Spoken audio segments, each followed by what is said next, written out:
Salut à tous, je vous retrouve pour une nouvelle vidéo, suite et fin de cette série sur comment faire sa propre cuillère en bois. Aujourd'hui, pour le dernier épisode, on va parler des finitions. On va juste voir les dernières étapes de la fabrication de la cuillère, les derniers coups de couteau à apporter et le ponçage éventuel si vous décidez de finir la cuillère en la ponçant. Donc c'est parti. Donc de quoi on va avoir besoin pour faire les finitions? À peu près les mêmes outils, hein. On va continuer avec le couteau droit, le couteau croche pour faire les 2-3 finitions du bol. Et donc, si éventuellement vous voulez poncer, bien sûr, du papier à poncer. Donc j'ai pris plusieurs grains différents pour vous montrer un petit peu comment ça se passe. Donc déjà, je vais faire les dernières retouches de finition et puis ensuite on passera au niveau du ponçage. Donc on est bien d'accord, là on est parti sur un design vraiment très basique, très simple, hein. Pour cette vidéo, j'ai voulu faire simple, c'est vraiment fait exprès pour montrer qu'on peut faire vraiment quelque chose assez rapidement, assez efficacement avec quelques outils. On peut partir sur des designs un peu plus compliqués, des choses un peu plus travaillées, un peu plus esthétiques, des choses un peu plus grosses, hein, des grosses cuillères. Il y a vraiment plein de choses à faire.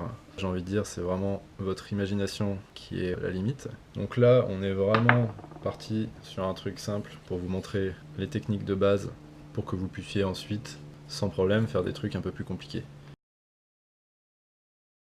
Les finitions, c'est aussi le moment où on va vouloir penser aux petites décorations qu'on voudrait faire, ces petites choses qui rendent la pièce un petit peu unique. C'est vraiment au niveau des finitions où je vais me poser ce genre de questions, où je vais commencer à faire ce genre de petits détails. Bon, bien sûr, c'est pas du tout obligé, hein. Et je pense que pour une première cuillère, partir sur un design simple, c'est plutôt une bonne idée, plutôt que de s'embarquer dans des choses assez compliquées, qu'on va pas forcément réussir du premier coup et qui va nous frustrer un petit peu. Donc qu'est-ce qu'on va faire pour les finitions? On va observer un petit peu, on va regarder la symétrie, on va regarder si on est un peu droit partout, et puis on va revenir travailler un petit peu, enlever un petit peu les coups de couteau qui sont un peu trop visibles, venir aplanir un petit peu, rendre les choses un peu plus jolies, un peu plus harmonieuses. S'il y a des choses à refaire, hein, bien entendu, hein. Et c'est à ce moment-là où on va effectivement apporter la touche finale.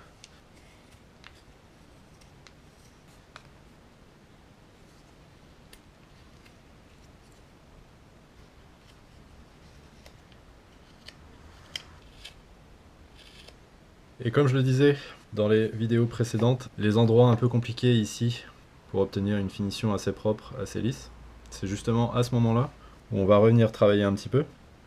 Maintenant que le bois est sec, ça va nous permettre d'obtenir une finition un peu mieux.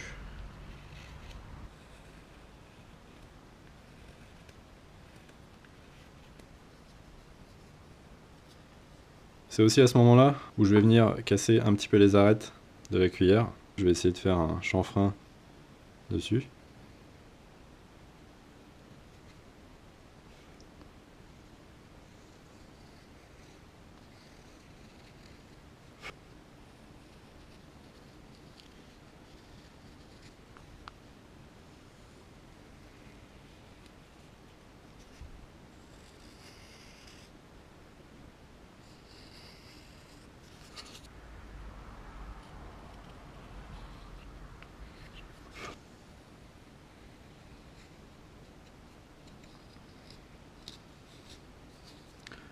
Voilà, on est vraiment dans du petit détail.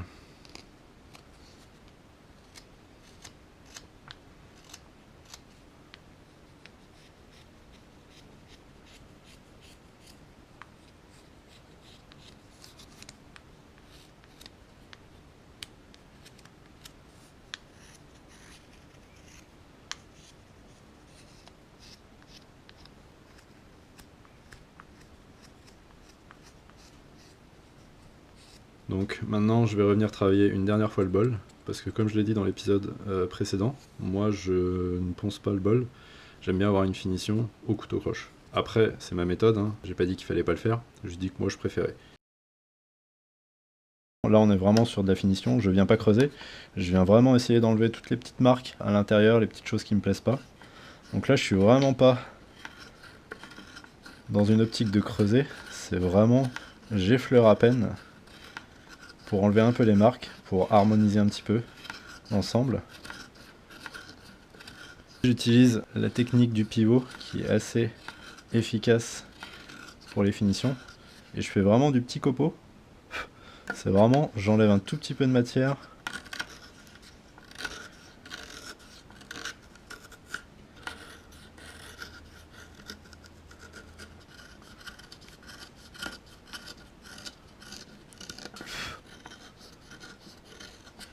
Alors là je suis pas mal, je trouve que c'est largement suffisant pour une cuillère basique comme ça.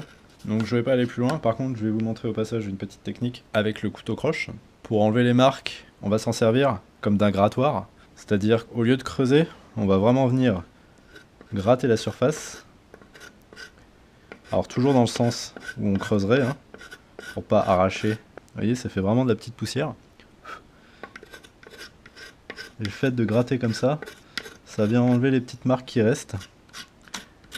Donc pour une première cuillère, moi je m'arrêterai là, donc elle est loin d'être parfaite, hein, on est bien d'accord. À ce stade-là, on peut largement l'utiliser, il n'y a pas de souci. Après, si vous voulez la rendre un peu plus propre, qu'il y ait moins de coups de couteau, de choses comme ça, là on peut éventuellement passer au ponçage. Donc, si vous voulez finir la cuillère en la ponçant, très simple, c'est probablement le plus simple qu'on ait à faire depuis le début. Néanmoins, deux règles à suivre pour le ponçage.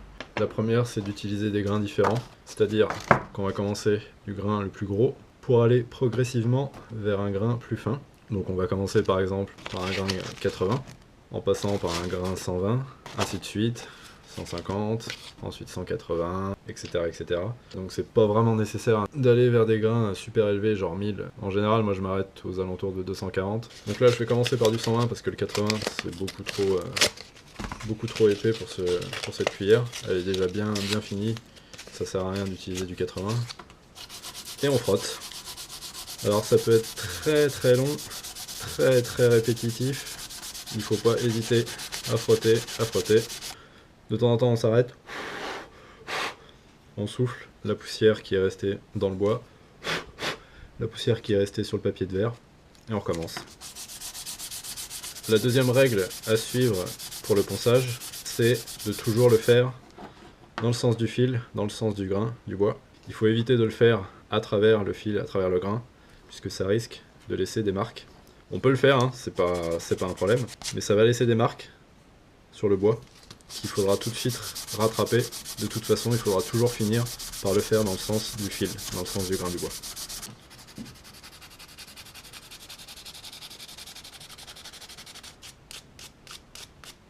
Une petite technique pour les endroits arrondis un peu chiants à faire, plutôt que de venir frotter un peu péniblement comme ça, on peut faire le contraire, poser le papier de verre sur la table et venir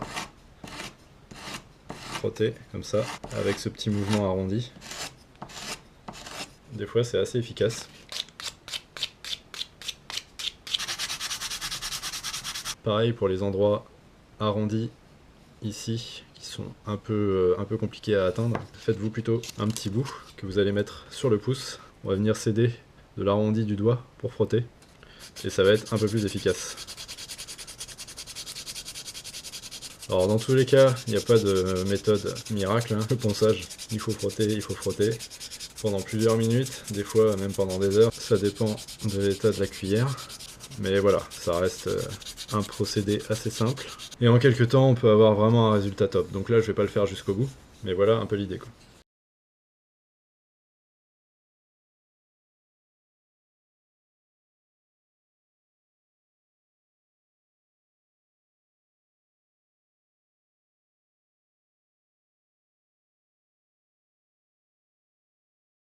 Pour finir, j'ai pas parlé de tout ce qui est finition, traitement à appliquer sur le bois. J'en parle pas dans cette vidéo parce qu'il y a pas mal de choses à dire sur le sujet, surtout si vous cherchez des choses un peu naturelles, non toxiques.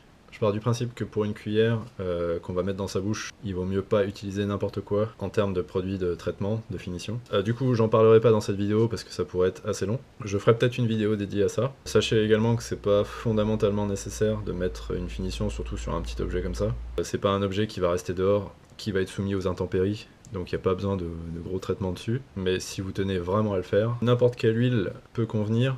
Un petit peu d'huile végétale, de l'huile d'olive, de l'huile de noix. Si vous avez ça en stock, ça marche très bien. Ce qui marche encore mieux, c'est l'huile de lin. C'est très réputé pour le bois, ça protège très bien.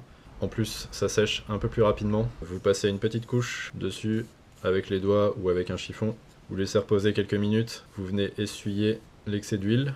Vous laissez sécher un jour ou deux et ça suffit largement. Alors voilà, avec très peu de matériel, quelques outils à main très simples qui nécessitent aucune énergie spécifique, à part votre propre force à vous. En partant d'un bout de bois, ce qu'on peut obtenir, une cuillère qui est certes peut-être pas très jolie, très design, elle est très basique, mais en tout cas c'est quelque chose d'utile et qui va sûrement vous durer quelques années si vous en prenez soin, que vous aurez entièrement réalisé de vos propres mains, et je pense que rien que ça n'a vraiment pas de prix.